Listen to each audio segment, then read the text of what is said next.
நம்ம கோல்டு ஃபிஷ்ஷுக்கு என்னாச்சுன்னு தெரியுமா? அதை பார்க்குறதுக்கு முன்னாடி நம்மளோட புது பிளானை எக்ஸிக்யூட் பண்ணி வச்சுங்க. லக்கி ஸ்கூப்புக்காக பீட்ஸ் எல்லாம் செலக்ட் பண்ணி ஒரு சார்ட்டை ப்ரிப்பேர் பண்ணி பீட்ஸ் எல்லாம் அழகாக அரேஞ்ச் பண்ணி அடிக்கிட்டு நானும் கம் போட்டு ஒட்ட ஆரம்பிச்சிட்டேங்க. ஒரு பீட்ஸை அழகாக ஒட்டிக்கிட்டே இருந்தேன். அடுத்த பீட்ஸை ஒட்டலான்னு கம் எடுக்கிறேன். கம்மு ஸ்லிப் ஆகி உள்ளே விழுந்துருச்சு.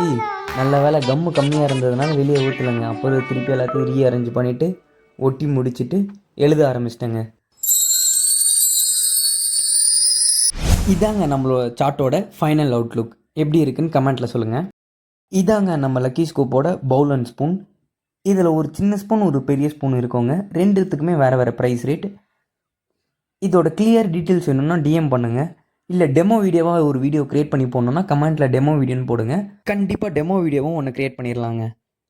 இப்போது எஸ்டர்டே நம்ம சொன்ன மாதிரியே நம்ம 3 பார்ட்னர்ஸ்க்கும் நீங்கள் சொல்கிற நேம் தான் வைக்க போகிறோன்னு சொன்னோம்.